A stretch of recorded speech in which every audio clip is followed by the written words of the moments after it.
ఓం నమ శివాయ. ఓం నమో నారాయణాయ. ఓం శ్రీ స్వర్ణాకర్షణ కాల భైరవాయ నమో నమః. ఓం శ్రీ నరదృష్టి నివారణ కాల భైరవాయ నమో నమః. ఓం కాళకాలాయ విద్మహే కాళాతీతాయ ధీమహి తన్నో శ్రీ స్వర్ణాకర్షణ కాళ భైరవ ప్రచోదయాతు.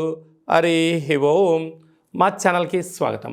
చూస్తున్న వీక్షకులకు, ప్రేక్షకులకు, ప్రియ కాళభైరవ భగవద్బంధులకి స్వాగతం పలుకుతూ మమ్మల్ని ఎంతగానో ఆదరిస్తూ ఉండబడినటువంటి ప్రియ సోదరీమణులకు, జ్యోతిష్య అభిమానులకు, సనాతన ధర్మ సంరక్షకులకు అందరికీ కూడా హోళికా పూర్ణిమ శుభాకాంక్షలు. అలాగనే మార్చి నెల 16వ తారీఖు నుండి 31వ తారీఖు వరకు పుట్టినటువంటి వారందరిగా ముందస్తుగా జన్మదిన శుభాకాంక్షలు. గతంలో వివాహం చేసుకున్న వారికి వివాహ వార్షికోత్సవ శుభాకాంక్షలు.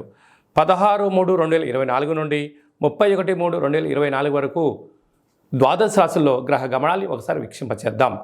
మేషరాశిలో గురు సంచార స్థితి, కన్యరాశిలో కేతు సంచార స్థితి, కుంభరాశిలో కుజుడు శుక్రుడు మరియు శని సంచార స్థితి, మీనరాశిలో రవి బుధ మరియు రాహు సంచార స్థితితో ద్వాదశ రాశుల్లో గ్రహ గమనాలు ఈ విధంగా ఉన్నాయి.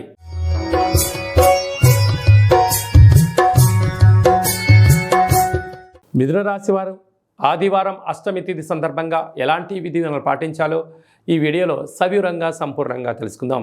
మిథున రాశిలో ఏ నక్షత్రాలు వస్తానగా మృగశిర నక్షత్రంలోని 3వ పాదం, 4వ పాదం, ఆరుద్ర నక్షత్రంలోని 4 పాదాలు, పునర్వసు నక్షత్రంలోని 1, 2, 3 పాదములు కలిపితే మిథున రాశి అవ్వడం జరుగుతుంది. చాలామందికి పుట్టినటువంటి కాల సమయంలో డేటా ఆఫ్ బర్త్లో లేనటువంటి కారణం వలన పేరు యొక్క మొదటి అక్షరాన్ని అనుసరిస్తూ ఆ రాశిని తెలుసుకునే ప్రయత్నం చేద్దాం.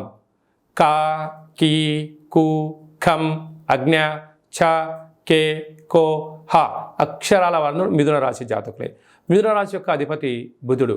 వీరికి అర్ధాష్టమ కేతువు, భాగ్యస్థానంలో కుజుడు శుక్రుడు శని సంచార స్థితి, రాజ్యస్థానంలో రవి బుధులు కలిస్తే బుధాదిత్య రాజయోగము, రాహు సంచారం చేయడము, లాభస్థానంలో గురువు సంచారం చేయడం వలన వీరికి అద్భుతమైనటువంటి యోగదాయకమైన రోజులు అని చెప్పి గుర్తుపెట్టుకోవాలి. ఏదైనా మీరు పనులు ప్రారంభించాలి అనుకుంటున్న కాల సమయంలో భగవంతుడి యొక్క ఆశీస్సులు, మీ కులదేవతల యొక్క ఆశీస్సులు, తల్లిదండ్రుల యొక్క ఆశీస్సులు మీకు ఉన్నట్లయితే అన్నింటా విజయం మీ సొంతం.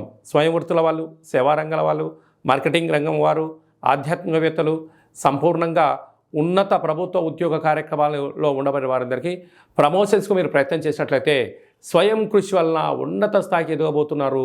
కనుక మిథున రాశి వారందరూ కూడా వీలైనంత వరకు ఈ యొక్క అష్టమి తిథి ఎందున రురు కాళభైరవ స్వామి యొక్క స్మరణ, రురు కాళభైరవ స్వామి యొక్క కూష్మాణ దీపం, అలాగనే పూర్ణిమ తిథి ఎందున దత్తాత్రేయ స్వామి యొక్క దర్శనం యోగదాయకం అని చెప్పి గమనించాలి.